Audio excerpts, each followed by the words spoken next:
Welcome to my Ramarajyam channel. నమస్తే, మీ senior journalist Derangula Krishnaiah. కలం గలం పులివెందుల నేతల ఆశీర్వాదం అనే అంశంపై విశ్లేషణ. నా పేరు దేరంగుల కృష్ణయ్య. రామరాజ్యం ఛానల్ నడపడమే కాకుండా ఇటీవల కాలంలో కవితల పుస్తకావిష్కరణ చేశా. ఈ పుస్తక ఆవిష్కరణకు పులివెందుల్లో ఉన్నటువంటి ప్రముఖ నేతలు, సీనియర్ కాంగ్రెస్ నేత తులసిరెడ్డి, ఆ తర్వాత తెలుగుదేశం ఇన్ఛార్జ్ అయినటువంటి బీటెక్ రవి, అటు తర్వాత ఎమ్మెల్సీ అయినటువంటి భూమిరెడ్డి రాంగోపాల్ రెడ్డిలు నా పుస్తక ఆవిష్కరణ కార్యక్రమంలో పాల్గొన్నారు. కలం గలం నేతల సపోర్టు అనేది బ్రహ్మాండంగా ఉంది అని చెప్పవచ్చు. ఇకపోతే నేను ఈ 100 కవితలను రచించి పుస్తక రూపంలో తయారు చేసి నిన్న శ్రీకృష్ణ ఆలయంలో పుస్తక ఆవిష్కరణ కార్యక్రమాన్ని చేపట్టా. ఈ పుస్తక ఆవిష్కరణ కార్యక్రమానికి ఎంతోమంది ఎన్నో రకాలుగా సహాయ సహకారాలు అందించారు. వాళ్ళకందరికీ కూడా కృతజ్ఞతలు. అటు తర్వాత ఈ పుస్తకంలో ఉన్నటువంటి కవితలు ప్రతి ఒక్కరూ చదవాల్సిందే, చదివి తీరాల్సిందే. మొత్తం మానవ జీవితానికి సంబంధించిన ప్రస్తుతం భవిష్యత్తు ఏ విధంగా ఉంది అనే కోణంలో ఈ కవితలను నేను రచించా. నా కవితల పుస్తకాలు మీకు కావాలి అంటే నా ఫోన్ నెంబర్కు 9440353054 ఈ నెంబర్కు ఫోన్ చేస్తే, మళ్ళీ చెప్తున్నా, 9440353054 ఆ నెంబర్కు ఫోన్ చేస్తే మీకు నా పుస్తకాలను పంపిస్తా. మీ సీనియర్ జర్నలిస్ట్ దేరంగుల కృష్ణయ్య. ఈ కవితల గురించి ప్రముఖ సీనియర్ నేతలు, ముఖ్యంగా తులసిరెడ్డి బ్రహ్మాండంగా తెలియజేశాడు. ఈ వీడియోలో చూడండి. ఇలా కళలు మానవ జీవితంలో ఒక అంతర్భాగం. కళాహృదయం లేని మానవుడు కొమ్ములు తోక లేని జంతువుతో సమానమని సుభాషిత రత్నకారుడు భర్తృహరి అంటాడు. కళలు లేని జీవితం ఉప్పు లేని పప్పుతో సమానం. కళలు మానవునికి నయనానందాన్ని, శ్రవణానందాన్ని, తద్వారా హృదయానందాన్ని అందిస్తాయి. అనేక మానసిక రోగాలకు కళలు దివ్య ఔషధాలు.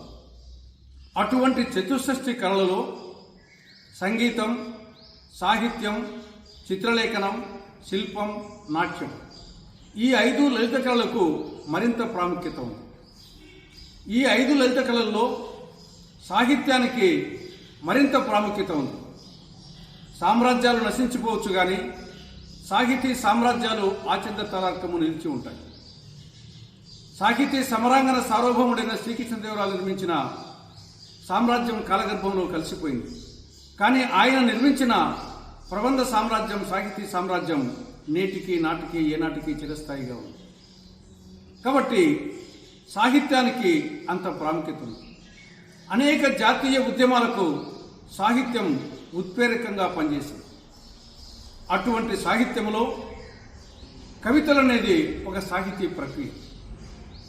మనిషిలోని హృదయంలోని భావాలను, అభిరుచులను, ఆ యొక్క భావ పరంపరను ఛందోబద్ధమైన పదాలతో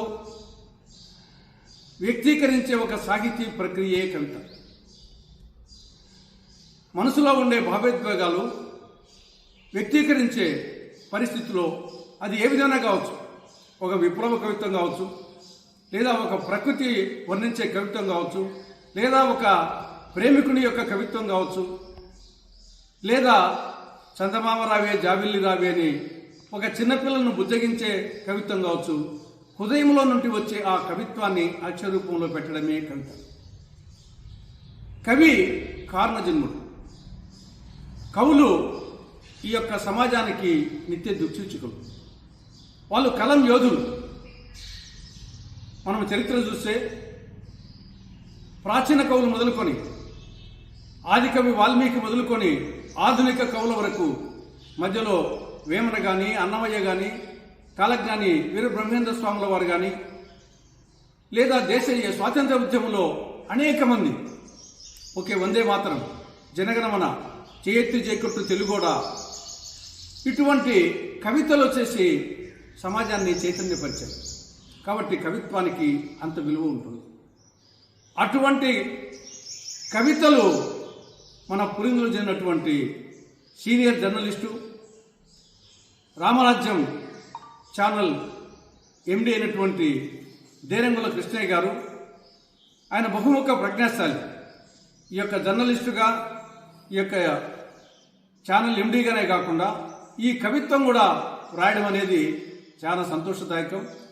ఈ కవితలు అన్నీ ఒక పూలన్నింటినీ కూర్చి ఒక పూదండ తెచ్చినట్టు ఈ కవితలన్నింటినీ సేకరించి ఒక పుస్తకంగా తయారు చేయడం, ఆ పుస్తకాన్ని కవితల పుస్తకాన్ని ఈరోజు ఈ యొక్క కృష్ణాలయంలో దీన్ని ఆవిష్కరించడం అనేది చాలా సంతోషంగా ఉంది. భవిష్యత్తులో కృష్ణయ్య గారి కలం నుండి అనేక కవితలు జాలువారాలని, వాటన్నింటినీ మరిన్ని పుస్తకాలుగా రూపొందించాలని, మరిన్ని పుస్తకావిష్కరణలు చేయాలని, ఆయన సాహితీ యాత్ర ఫలప్రదం, జయప్రదం, శుభప్రదం కావాలని ఆశిస్తూ, ఆకాంక్షిస్తూ, అభిలషిస్తూ జయీభవ దిగ్విజయీభవ అని దీవిస్తున్నాం. సార్ మాట్లాడండి. ఎక్కువయే ఆసుపత్రులకు అవసరం లేకుండా తిరుగుళ్ళు ఎక్కువైంది. కట్టె పొయ్యిల పాతకాలం పతనమాయే సైమంటూ స్టవ్ల కాలం వచ్చే అగ్గి పుల్ల పూర్తి పతనమాయే ఇనుప కడ్డీల వెలుగుకు వంట సిద్ధమాయే వంట మనిషి కాలం వచ్చే మొగుడికి వడ్డించి పెట్టే వీలు లేదని వనితలు చెప్పే మాటలొచ్చే పాత్రలు గడిగే కాలం లేదు పేపర్ ప్లేట్ల కాలమే దిక్కాయ.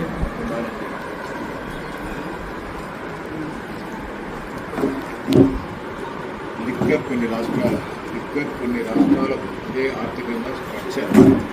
బ్యాంకులు కూడా బాంకీలకు అప్పులిచ్చే నేటి రాష్ట్రాల స్ట్రక్చర్.